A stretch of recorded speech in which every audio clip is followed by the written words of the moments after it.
എന്റെ മൂത്ത മോനാണ് കിച്ചു. അവന് 18 ഞാൻ പഴയ വയസ്സിലിരിക്കും. അവന് 21 വയസ്സുള്ള കുട്ടിയാണ്, പ്രായപൂർത്തിയായ കുട്ടിയാണ്. അവന് അഭിപ്രായം അവൻ പറയട്ടെ എന്നേ. എന്റെ അഭിപ്രായം ഞാനും പറയും, അത്രേ ഉള്ളൂ. അതിനകത്ത് ഞങ്ങൾ തമ്മിൽ അഭിപ്രായ വ്യത്യാസം ഉണ്ടെന്ന് പറഞ്ഞു എന്റെ മോനല്ലാതാവുള്ളൂ. അവൻ എന്റെ മോനാണ്. അമ്മയുടെ കാര്യം ഇപ്പൊ നോക്കുകയാണെങ്കിൽ അമ്മ അങ്ങനെ പോകുന്നത് എനിക്ക് എന്താ ഞാൻ ഇപ്പൊ മനസ്സിലായി. ആ ഒരു കണക്ഷനാണ് ഞങ്ങള്.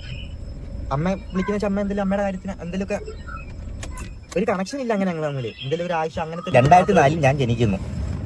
ആദ്യം എന്റെ സ്വന്തം അമ്മ ശാലിനി എന്നാട്ടാ എന്റെ സ്വന്തം അമ്മയുടെ പേര്. അപ്പം ഞാൻ തൃശ്ശൂരാണ് ജനിക്കുന്നത്. അപ്പൊ ആ സമയത്തുള്ള എന്റെ ഓർമ്മകൾ എന്താന്ന് വെച്ചാൽ അടിയാണ്. രണ്ടുപേരുടെയും ഭയങ്കരമായിട്ടുള്ള അടിയാണ് എന്റെ ഓർമ്മയിലുള്ള. അത് ഞാൻ അച്ഛൻ സ്കൂട്ടർ എടുത്ത് അവിടെ പോകാനായിട്ട് എത്തുന്നു. ഞാൻ ഭയങ്കര കരച്ചിൽ കൂടെ പോകണം പറഞ്ഞിട്ട്. എന്നിട്ട് അങ്ങനെ സ്വന്തം അമ്മ ഇപ്പം എന്തോ എന്റെ 2-1.5 വയസ്സിലുള്ളപ്പം വേറൊരാളുടെ കൂടെ പോയി. അത് കഴിഞ്ഞിട്ടുള്ള സംഭവം ഈ സ്കൂട്ടറിന്റെ. അത് കഴിഞ്ഞിട്ട് അങ്ങനെ പോകാൻ വെച്ചാൽ അച്ഛനൊരു സ്കൂട്ടർ എടുത്ത് എന്തോ എവിടെ പോകാനായിട്ട് ഞാനും വരുന്നു. അച്ഛൻ പറഞ്ഞു വരണ്ട ഇവിടെ നിന്നു. അച്ഛനൊരു കൂട്ടാനും ഉണ്ടായിരുന്നു. കൂട്ടാൻ്റെ സ്കൂട്ടറും കണ്ട ആ സ്കൂട്ടർ എടുത്തോണ്ടാ പോകുന്നത്. ആ സ്കൂട്ടറും എടുത്തോണ്ട് പോയിട്ട് പുള്ളി സൂയിസൈഡ് ചെയ്യാനായിട്ട് കണ്ട് നോക്കിയതാ. നേരെ ഒരു ലോറിയുടെ ഫ്രണ്ടിലൊക്കെ കൊണ്ടിരിക്കാനൊക്കെ പോയി. പക്ഷെ അവർ രണ്ടുപേർക്കൊന്നും പറ്റിയില്ല. ഒരു കടത്തിന്റെ ഫ്രണ്ടിൽ പോയി രണ്ടുപേരിരുന്ന് ഞാൻ കരഞ്ഞു. എനിക്കൊന്നും പറ്റിയില്ല. അച്ഛൻ്റെ മുട്ട് മാത്രം മുറി. അതൊക്കെയാണ് എനിക്ക് എന്റെ ആ ടൈം. സെക്കൻഡ് മാരേജ് വീണ എന്ന് പറയുന്ന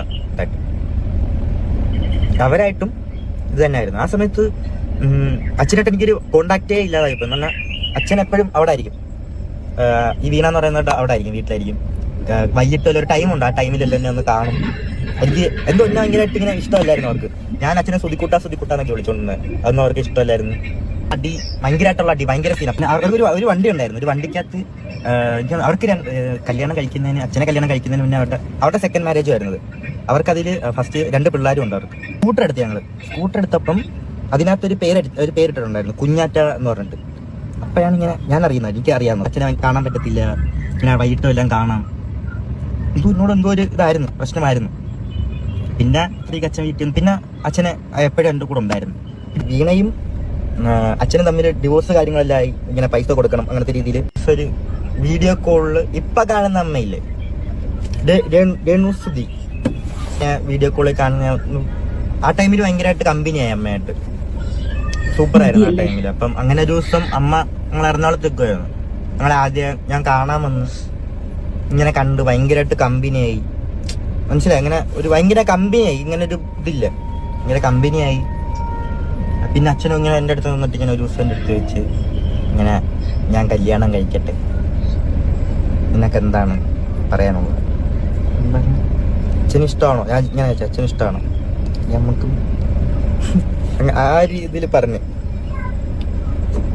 അപ്പൊ അങ്ങനെ കൊല്ലത്തെ വീട്ടിലൊക്കെ വന്ന് ഇവിടെ സംസാരിച്ച് വല്യമ്മയൊക്കെ ആയിട്ട് സംസാരിച്ച് കിട്ടുന്നതും കേട്ടപ്പെടുത്താം.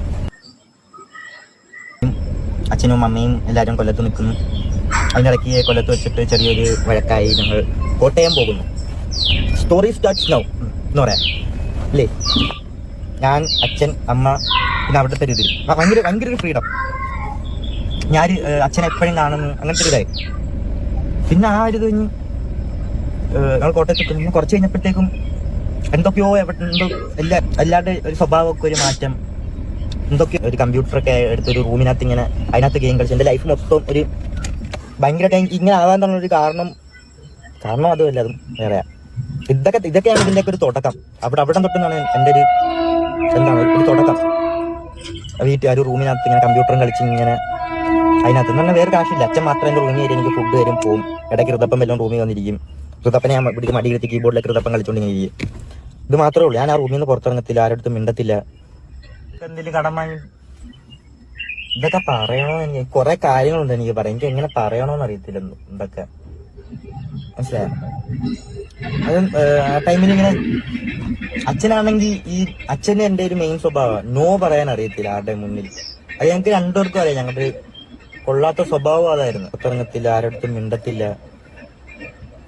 അതെല്ലാം കഴിഞ്ഞ് അവരൊക്കെ നോക്കി ഈ നോക്കുന്നതിനിടയ്ക്ക് ഈ മൊത്തം എന്ന് പറഞ്ഞാൽ ഞാൻ, അച്ഛൻ, അമ്മ, ഋതപ്പൻ, അമ്മയുടെ ചേച്ചി, അളിയൻ, അതായത് രമ്യ ചേച്ചി, അളിയൻ, അവളുടെ 2 മക്കള്, പപ്പ, അമ്മ, ഇവരുടെ ഇത്രയും പേരുടെ ചെലവ് അച്ഛൻ ഒറ്റയ്ക്കാണ് നോക്കിക്കൊണ്ടിരിക്കുന്നത്. മനസ്സിലായ? അത് ആ ടൈമിൽ ഇങ്ങനെ അച്ഛനാണെങ്കിൽ ഈ അച്ഛന് എന്റെ ഒരു മെയിൻ സ്വഭാവം നോ പറയാൻ അറിയത്തില്ല ആരുടെ മുന്നിൽ. അത് ഞങ്ങൾക്ക് രണ്ടുപേർക്കും അറിയാം. ഞങ്ങളുടെ അച്ഛൻ കൊള്ളാത്ത സ്വഭാവമുണ്ട്. ഒരു ഫ്ലവേഴ്സിന്റെ പ്രോഗ്രാം ഉണ്ട്, നീ വരണ്ട, അച്ഛനങ്ങ് പൊക്കോളാം. അമ്മക്ക് അതും ഇതൊക്കെ ഓരോ പ്രശ്നങ്ങളായിരുന്നു. എന്നെ കൊണ്ടുപോകുന്നത് ഷൂട്ടിന്, ഞങ്ങൾ രണ്ടുപേരും പോകുന്നത്, അതൊന്നും അമ്മയ്ക്ക് അങ്ങനെ ഒരു താല്പര്യമില്ലാത്ത സംഭവമൊക്കെ ആയിരുന്നു. അതിൻ്റെ ഇടയിൽ അടിക്കുണ്ടായിട്ടുണ്ട്. എന്തോ ആർക്കും എന്നെ അങ്ങോട്ട് ഇഷ്ടമല്ലായിരുന്നു. അങ്ങനെ ഒരു അട്ടായി പോയിരുന്നു. അങ്ങനെ അപ്പോഴും എനിക്ക് എന്തെങ്കിലും എന്റെ വിഷമങ്ങളാണെങ്കിലും എന്തെങ്കിലും പറയാനായിട്ടാണെങ്കിലും എനിക്ക് വിളിക്കാനായിട്ടും അച്ഛനൊരു ഒരാളുണ്ട്. എനിക്ക് എന്തൊക്കെ ചെയ്തെന്ന് പറഞ്ഞാൽ, എനിക്ക് എന്തൊക്കെ വിഷമമുണ്ടെന്ന് പറഞ്ഞാൽ എനിക്ക് ഒരാളെ വിളിക്കായിരുന്നു. അച്ഛൻ എന്തൊക്കെ ചെയ്താലും എനിക്ക് വിളിക്കായിരുന്നു. ഒറ്റയ്ക്കായി ആ ടൈമിൽ ആദ്യമൊക്കെ അമ്മ എല്ലാവർക്കും ഭയങ്കര സ്നേഹമായിരുന്നു എന്നോട്. ആ അച്ഛൻ വെച്ച ടൈമിൽ ഞാൻ വെച്ച് ഒരു സ്നേഹം ഇങ്ങനെ കിട്ടുന്നുണ്ട്. പിന്നെ കുറച്ച് കഴിഞ്ഞപ്പോഴത്തേക്കും അതുമില്ല. അച്ഛനോട് ഭയങ്കരമായിട്ട് ഞാൻ അഡിക്റ്റ് ആയിപ്പോയി ആ ടൈമിൽ. എനിക്ക് എന്തോ ചെയ്യാൻ ഒരു ഒറ്റയ്ക്ക് ഇരുന്ന് കഴിഞ്ഞാൽ ഇങ്ങനെ പണ്ട് അടിയൊക്കെ ഉണ്ടാക്കി. എനിക്ക് അതൊക്കെയായിരുന്നു എൻ്റെ ഒരു ടൈമിൽ. കണ്ണടയ്ക്കാം, എനിക്ക് രാത്രി ഉറക്കമില്ല. എനിക്ക് ഇങ്ങനെ തന്നെ ഇരിക്കും. കണ്ണടച്ചു കഴിഞ്ഞാൽ അച്ഛൻ്റെ മുഖമൊക്കെ ആയിരുന്നു. ഇങ്ങനെ ഞാൻ ഇത് എനിക്കാണെങ്കിൽ അവിടെ ഒട്ടും പറ്റുന്നുമില്ല. ഫോൺ വിളിക്കാനോ എന്റെ കാര്യങ്ങളൊന്നും ചോദിക്കാനോ നീ എവിടെ കഴിച്ചാ ഒന്നിനും ആരും എന്നെ ഒരു നിയന്ത്രിക്കാനായിട്ട് ആരുമില്ല. ഞാൻ ഒറ്റയ്ക്കൊരു മുറിയിൽ ഇങ്ങനെ ഇരുന്ന് വിഷമോ കാര്യം ആരും ഇല്ല എനിക്കൊന്നും പറയാനായിട്ട്. സത്യം പറഞ്ഞു റബ്ബറിന്റെ ഒരു ജോലിക്കാണ് ഇങ്ങനെ പോയത്. ഒരു കൂട്ടാൻ്റെ വഴിയിൽ ഇങ്ങനെ അവിടെ വെച്ചിട്ട് വല്യമ്മ രാത്രി ഇങ്ങനെ വീഡിയോ കോൾ എടുത്താൽ ഇങ്ങനെ ജോലി ചെയ്യുന്നുണ്ട്. അപ്പൊ അങ്ങനെ വല്യമ്മ അതൊക്കെ കണ്ടിട്ട് കരച്ചിലൊക്കെ ആയി. അങ്ങനെ വല്യമ്മ എന്റെ അടുത്ത് പറഞ്ഞെങ്കിൽ കൊല്ലത്ത് വന്ന് അവിടെ നിന്ന് ഇതാക്കി അങ്ങനത്തെ ഇതായി. എല്ലാവരും കണ്ടിട്ടുണ്ടാവും. കൊല്ലത്ത് ഞാനും കണ്ടായിരുന്നു. പക്ഷെ എനിക്ക് വീഡിയോ ചെയ്യണ്ടെന്ന് ഞാൻ വിചാരിച്ച കാരണം ആ കൊച്ചിന്റെ ഒരു സംസാരവും ഒരു അവസ്ഥയൊക്കെ ഞാനിങ്ങനെ എനിക്കൊരു മോനുണ്ട്, 18 വയസ്സായ ഒരു മോൻ എനിക്കും ഉള്ളതാ. ഞാനൊരു അമ്മയാണ്. അപ്പൊ ഇതൊന്നും കേട്ട് കഴിഞ്ഞാൽ ഒരമ്മമാർക്കും സഹിക്കാൻ പറ്റത്തില്ല. നമ്മൾ ആ ഒരു കുട്ടിയുടെ അല്ലെങ്കിൽ ഒരു മോന്റെ അവസ്ഥയെക്കുറിച്ച് നമ്മൾ ആലോചിച്ചാലുണ്ടല്ലോ നമുക്ക് സഹിക്കാൻ പറ്റില്ല. ഓക്കെ, ഇനി നമുക്ക് നമ്മുടെ രേണുസുതിയുടെ കരഞ്ഞു മെഴുകുന്നതൊന്ന് കാണാം. ഇന്നിപ്പോ ഒരു വീഡിയോ വന്നിട്ടുണ്ട്, ഇന്നലെ ഒരു വീഡിയോ വന്നിട്ടുണ്ട്, 2 വീഡിയോ കാണാം. ഇന്നലത്തെ വീഡിയോയിൽ ഞാൻ സൂയിസൈഡ് ചെയ്യാൻ പോവുകയാണ്, എനിക്ക് സൂയിസൈഡ് ചെയ്യാം എന്നൊക്കെ പറഞ്ഞിട്ട് കരഞ്ഞു മെഴുകുന്ന അഭിനയിക്കുന്ന ഒരു വീഡിയോ ഉണ്ടായിരുന്നു. ഇപ്പോൾ വേറൊരു വീഡിയോ വന്നിട്ടുണ്ടായിരുന്നു. ആദ്യം ഇന്നലത്തെ വീഡിയോ കാണാം നമുക്ക്, അത് കഴിഞ്ഞിട്ട് ഇന്നത്തെ വീഡിയോ കാണാം, എന്നിട്ട് ഞാൻ പറയാം. ഫേസ്ബുക്കും ഇൻസ്റ്റയും, ഫേസ്ബുക്കാണ് ഏറ്റവും കൂടുതൽ. ഒന്നും തുറക്കാൻ പറ്റുന്നില്ല. ഇവർക്ക് ഈ കണ്ടന്റോളികൾക്ക് ഇഫ് രേണുസുതി വിത്ത് അല്ലെങ്കിൽ എബോവ് രേണുസുതി, ഈ രേണുസുതി എന്നുള്ള കണ്ടന്റ് മാത്രമേ ഉള്ളവർക്ക് വേറെ ഒരു കണ്ടന്റും ഇല്ല, തുറക്കാൻ പറ്റണില്ല. എന്നെ ബാധിക്കുന്ന കാര്യം അല്ലെങ്കിൽ പോലും ചിലതൊക്കെ എന്നെ ബാധിക്കും. കാരണം ഞാൻ ജസ്റ്റ് എനിക്ക് ഫേസ്ബുക്കിൽ എന്തെങ്കിലുമൊക്കെ വീഡിയോ കാണാൻ ഞാൻ നോക്കുമ്പോഴത്തേന് ഇങ്ങനെ വന്നിട്ട് ഞാൻ എൻ്റെ കമൻറ്റ് ബോക്സ് തുറന്നു കഴിഞ്ഞാൽ ഫുള്ളും ഞാൻ എന്തൊക്കെയോ അപരാധം ചെയ്തെന്നുള്ള മട്ടിലാണ് ഇത് മുഴുവനും. എല്ലാവർക്കും അറിയാവുന്ന കാര്യമാണ്, ഒരു കണ്ടന്റാണ് രേണുസുതി. ഇവരൊക്കെ എന്തിന് കാശ് കിട്ടുന്നുണ്ടായിരിക്കും അവർക്ക് മാസം. പക്ഷെ കേട്ടല്ലോ, ഒരുപാട് പേര് എന്നെ വിളിച്ച് ഇന്നലെ എൻ്റെ വീഡിയോ കണ്ടിട്ട്, ഞാനിപ്പോഴും ദുബായി തന്നെയാണ്, ഒരുപാട് നല്ല ആൾക്കാർ എന്നെ വിളിച്ച് ഞാൻ ഓക്കെ ആണോ എന്ന് ചോദിച്ചാൽ ഞാൻ ഓക്കെയാണ്. ഞാനിങ്ങനെ ചിന്തിച്ച് ഈ പ്രശ്നങ്ങൾക്കെല്ലാം മൂലകാരണം എന്താണെന്ന്. ഇപ്പോഴീ പുതിയതായിട്ട് വന്ന പ്രശ്നം, അപ്പോഴാണ് ഞാൻ FB-യിൽ പോസ്റ്റ് കണ്ടത്. നിരവധി പെണ്ണുങ്ങളെയും ആണുങ്ങളെയും തകർക്കുന്നൊരു സ്ത്രീ, പ്രത്യേകിച്ച് എന്നെ കരുവാക്കിക്കൊണ്ട് എന്നെ ടാർഗറ്റ് ചെയ്യുന്നൊരു സ്ത്രീ, അവരുടെ പോസ്റ്റാണ് കണ്ടത്. നിങ്ങൾ പലരും കണ്ടു കാണും. അത് കണ്ടപ്പോൾ എനിക്ക് ഏകദേശമൊക്കെ മനസ്സിലായി. മാനിപ്പുലേറ്റിങ്ങും അതുപോലെ ഒന്നും പറയാനില്ല. കേട്ടല്ലോ, അവര് പറയുന്നത് അവരെന്താ ചെയ്തത് അവർക്കും പറയാനുണ്ട്. അവരനുഭവിച്ചു, അവരും സുധി ജീവിച്ചിരുന്നപ്പോഴും അത് കഴിഞ്ഞിട്ടും അവരും ഒരുപാട് കഷ്ടപ്പെട്ടു, ഒരുപാട് അനുഭവിച്ചു. അവർ ഉപദ്രവിച്ചിട്ടില്ല, മറ്റുള്ളവർ ഉപദ്രവിച്ചു. വേറെ ഒരു സ്ത്രീയെയൊക്കെ ബ്ലെയിം ചെയ്യുന്നുണ്ട്. എന്തോ ആവട്ടെ, എത്രയായാലും അവര് ആ കുട്ടി പറയുന്നത് കേട്ടിട്ട് അവരുടെ കല്യാണം കഴിഞ്ഞിട്ട് വലിയ കുഴപ്പമൊന്നും ഇല്ലായിരുന്നു എന്നാണ് ആ കുട്ടി പറയുന്നത്. അവർക്കൊരു കുട്ടി ഉണ്ടാവുന്നത് വരെ, അതായത് സുധിയെ കിട്ടാൻ വേണ്ടിയിട്ട് ഈ മോനുമായിട്ട് കിച്ചുവായിട്ട് അവർ ഭയങ്കരമായിട്ട് ഫ്രണ്ട്ഷിപ്പായി. അപ്പോൾ സുധിക്കും തോന്നിയിട്ടുണ്ടാവും, എന്റെ മോന് നല്ലൊരു അമ്മയായിരിക്കും, നല്ലൊരു അമ്മയെ കിട്ടി എന്നൊക്കെ വിചാരിച്ചിട്ടുണ്ടാവും. അങ്ങനെയാണ് അവർ കല്യാണം കഴിച്ച് ഒരു കുട്ടി ഉണ്ടാവുന്നത് വരെ പറഞ്ഞില്ലായിരുന്നു, ഭയങ്കര ഒരു സന്തോഷമായിരുന്നു, ഫ്രീഡം ആയിരുന്നു. അത് കഴിഞ്ഞിട്ട് എല്ലാവരുടെയും സ്വഭാവം മാറി വന്നു. അവനൊരു റൂമിൽ തന്നെ ഒതുങ്ങി 3 വർഷമൊക്കെ ഒരു റൂമിൽ ഒരു കമ്പ്യൂട്ടറുമായിട്ട് ഗെയിമും കളിച്ച് പോകാൻ പറ്റാത്ത വഴികളിലൂടെ ഒക്കെ പറയുന്നുണ്ടായിരുന്നല്ലോ. അങ്ങനെയൊക്കെയുള്ള രീതിയിലൊക്കെ പോയി. അതൊക്കെ എന്ന് പറയുന്നത് ഈ ഒരു പ്രായം എന്ന് പറയുന്നത് 10-18 വയസ്സെന്ന് പറയുന്നത് നമ്മള് പാരന്റ്സ് മക്കളെ കൺട്രോൾ ചെയ്യേണ്ട സമയമാണ്. ആ കുട്ടി എന്നെ പറയുന്നുണ്ട്, എന്നെ കൺട്രോൾ ചെയ്യാനോ അല്ലെങ്കിൽ എന്നെ കഴിച്ചോ എന്ന് ചോദിക്കാനോ ഒരു മനുഷ്യരും ഇല്ലായിരുന്നു. ഈ രേണുസുതി എത്രയായാലും ഈ കുട്ടി ഉണ്ടെന്ന് അറിഞ്ഞിട്ടാണേ രേണുസുതി ഈ കുട്ടി ഉണ്ടെന്ന് അറിഞ്ഞിട്ടാണേ സുധിയെ കല്യാണം കഴിച്ചത്. അത് അവര് തന്നെ പറയുന്നു, 10-21 വയസ്സിൽ ഒരു 11 വയസ്സായ ഒരു കുട്ടിയുടെ അമ്മയായി എന്ന് പറഞ്ഞു. അത് അറിഞ്ഞുകൊണ്ട് തന്നെയല്ലേ കല്യാണം കഴിച്ച് വന്നത്. അപ്പൊ ഇപ്പോ കുറച്ച് മെച്യൂർഡ് ആയില്ലേ.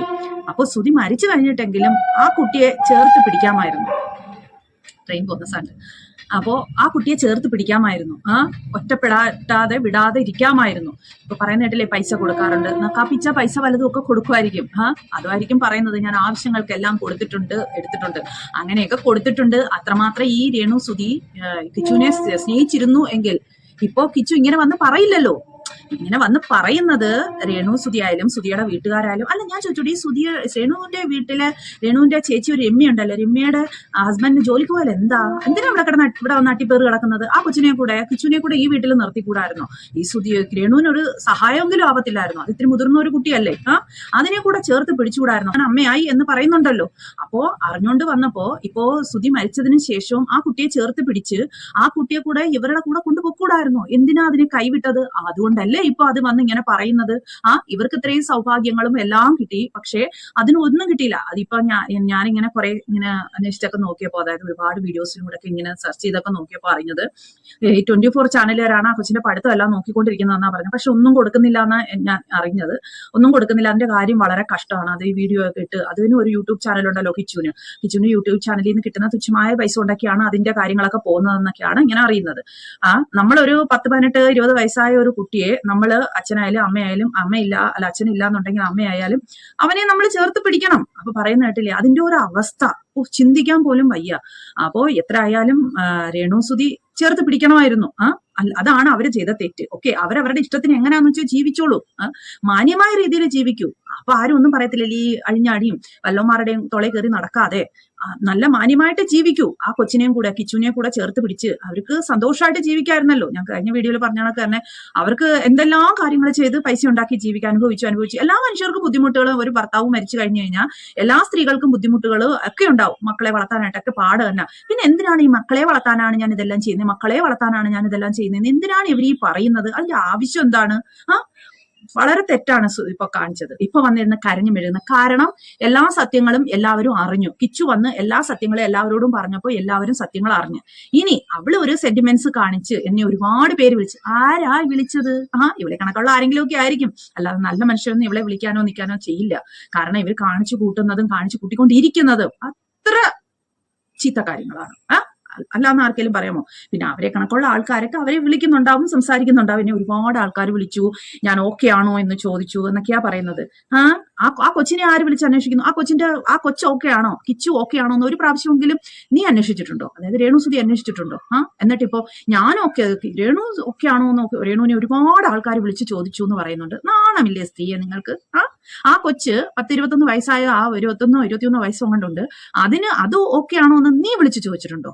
നീ അറിഞ്ഞോണ്ടല്ലേ ഈ സുധിക്ക് ഇങ്ങനെ ഒരു മോനുണ്ട് എന്ന് അറിഞ്ഞോണ്ടല്ലേ സുധിയെ നീ കല്യാണം കഴിച്ചത്? അപ്പോ അത് സുധി മരിച്ചു പോയി കഴിഞ്ഞപ്പോൾ അതിനെ നീ അന്വേഷിച്ചിട്ടുണ്ടോ? അത് പറയുന്ന കേട്ടില്ലേ, എവിടോ ജോലിക്ക് പോയി നിന്നു. അപ്പൊ അതിന്റെ വല്യമ്മ വിളിച്ച് അതിന്റെ കഷ്ടപ്പാടും ബുദ്ധിമുട്ടും കണ്ടിട്ട് നീ അവിടെ നിൽക്കണ്ട, ഇങ്ങ് കൊല്ലത്തെ പോര് എന്ന് പറഞ്ഞ് കൊല്ലത്ത് പോയതാന്ന് പറഞ്ഞു. അപ്പൊ അത് എത്രത്തോളം വിഷമിച്ചിട്ടുണ്ടാവും. അപ്പൊ അതിന്റെ വിഷമം നീ അറിഞ്ഞിട്ടുണ്ടോ? ഇപ്പൊ വന്നിരുന്ന് കരഞ്ഞു മെഴുകുന്നത്, എൻജോയ് ചെയ്ത് ആൽബങ്ങൾ ഉണ്ടാക്കിയും ആൽബങ്ങൾ അത് ചെയ്ത് ഇത് ചെയ്ത് പൈസ ഉണ്ടാക്കിയുള്ളൂ. ആരും പറയുന്നില്ല പൈസ ഉണ്ടാക്കണ്ടെന്നും നീ ജീവിക്കണ്ടെന്നും ഒന്നും ആരും പറയുന്നില്ല.